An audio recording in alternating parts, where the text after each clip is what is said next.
Hello students. In this video we are going to discuss about the topic time shifting of continuous time signals. And in the next video we will discuss the topic amplitude shifting of continuous time signals.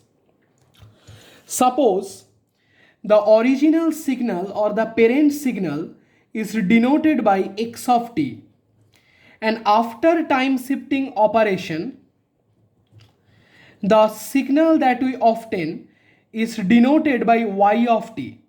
Then y of t is of the form x of t plus t naught, or t naught is a constant.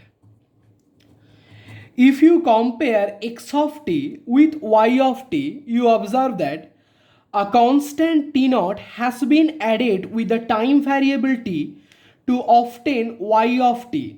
So clearly x of t is different from that of yt because a constant t naught has been added with the independent variable, that is time t, to obtain that of yt. Depending on the value of t naught, there can be two possible cases. Case 1 is when t naught is greater than 0. Suppose, let me take an example of this case to have a better understanding. Suppose you have the original signal or parent signal denoted by x of t, and after time shifting operation, suppose you obtain a signal yt, where yt is equal to x of t plus 2. So you observe by comparing xt and yt that 2 has been added with the independent variable, that is time t, to obtain yt, that is x of t plus 2. So if you compare this conversion from x of t to x of t plus 2 to the generalized conversion x of t to x of t plus t naught, you observe that t naught is actually equal to 2 in this case. And clearly t naught is greater than 0. So the condition of case 1 is satisfied. Suppose xt is defined as xt is equal to 0 for all values of time t lesser than minus 2, x of t is equal to plus 1 when t is varying in the interval minus 2 to plus 2, and x of t is equal to 0 for all values of time t greater than plus 2. So let me quickly draw the waveform of x of t. The x-axis is the time axis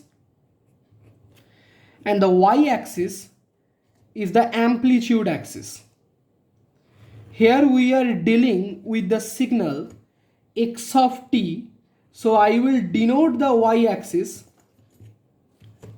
by x of t. So you observe that x of t is equal to 1 when t is varying in the interval minus 2 to plus 2, and outside this interval the value of xt is equal to 0. Now I have to draw the waveform of yt, that is x of t plus 2, from the waveform of x of t. You can draw the waveform of x of t plus 2 if and only if you know the value of x of t plus 2 in different intervals of time. So first I need to know the amplitude or the value of the signal x of t plus 2 in different intervals of time. Here the amplitude of xt is given in different intervals of time. From this information, I need to obtain the amplitude of x of t plus 2 in different intervals of time. So x of t plus 2 is equal to, wherever you had t in the description of x of t, everywhere t will be replaced by t plus 2. You had xt is equal to 0 for all values of time t lesser than minus 2. So x of t plus 2 will be equal to 0 for all values of t will be replaced by t plus 2 lesser than minus 2. You had xt equal to 1 when t was varying from minus 2 to 2. So x of t plus 2 will be equal to 1 for all values of t will be replaced by t plus 2 t plus 2 varying in the interval -2 to +2. You had xt equal to 0 when t was greater than 2. Here x of t plus 2 will be 0 for all value of t will be replaced by t plus 2 greater than 2. If you simplify this, you will obtain x of t plus 2, which is yt in this case, is equal to 0 for all values of time t lesser than -4. The amplitude is 1 for all values of t varying in the interval -4 to 0, and amplitude is 0 for all values of t greater than 0. So from this description of yt, you have to draw the waveform of yt now. Now we have obtained the amplitude of yt, that is x of t plus 2, in different intervals of time. So let me draw the waveform of x of t plus 2 now. Let me draw it here so that you can make a comparison between the waveform of x of t and x of t plus 2. Okay. Alright. You have, when t is varying in the interval -4 to 0, the amplitude is equal to 1, and outside the amplitude is 0. So that's how the waveform of x of t plus 2 will look like. If you compare the waveform of x of t with the waveform of x of t plus 2, you observe that waveform of xt has been shifted towards left by 2 units in waveform of x of t plus 2. Though the shape of the waveform of xt is similar to the shape of the waveform of x of t plus 2, but the waveform of x of t plus 2 is shifted towards left by an amount of 2 as compared to the waveform of xt. That's why the case 1, when t naught is greater than 0, is also termed as the case of left shifting. Observe one more thing. In xt, the signal had started its non-zero amplitude of 1 at t equal to -2, and at t equal to 2, its amplitude again became 0.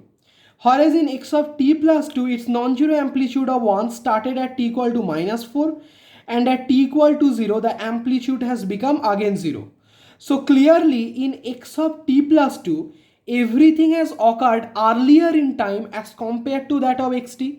That's why this case of left shifting is also termed as time advancing. Keep in mind, in real life, time advancing of signal is not possible. Time advancing is possible if and only if the signal is already recorded. That is, if you know the amplitude of the signal at any instant of time. Unless the signal is recorded, time advancing of signal is never possible in real life. Clear up to this part? Now let us come to case 2, the when t naught is lesser than 0. Case 2, when t naught is lesser than 0. I will take the same signal xt. You have xt is equal to 0 for all values of time t lesser than -2. Xt is equal to 1 for all values of t varying in the interval -2 to +2, and xt is equal to 0 for all values of t greater than 2. Suppose the signal xt is to be converted to signal yt, where yt is such that yt is equal to x of t minus 2. If you compare xt with x of t minus 2, you observe that 2 has been subtracted from the time t to obtain x of t minus 2. So here this conversion x of t to x of t minus 2, if you compare this conversion with the generalized conversion here where xt was converted to x of t plus t naught, you observe that in this case t naught is equal to -2. Hence t naught is lesser than 0. So clearly the condition of case 2 is satisfied. Now I need to draw the waveform of x of t minus 2. I can draw the waveform of x of t minus 2 if and only if I know the value of x of t minus 2 in different intervals of time. So first I need to know the amplitude of the signal x of t minus 2 in different intervals of time from the description of x of t. When you will find x of t minus 2 from x of t, everywhere t has to be replaced by t minus 2. You had xt equal to 0 for all value of t lesser than minus 2. So x of t minus 2 will be equal to 0 for all value of t will be replaced by t minus 2 lesser than minus 2. Similarly, you had xt equal to 1 when t was varying in the interval minus 2 to plus 2. So x of t minus 2 will be equal to 1 for all value of t will be replaced by t minus 2 varying in the interval minus 2 to plus 2. You had xt equal to 0 when t was greater than 2. So x of t minus 2 will be equal to 0 for all value of t will be replaced by t minus 2 greater than 2. Let's simplify this. You will have that x of t minus 2 is equal to 0 for all value of t lesser than 0. X of t minus 2 equal to 1 for all value of t greater than 0 and lesser than 4. And x of t minus 2 0 for all value of t greater than 4.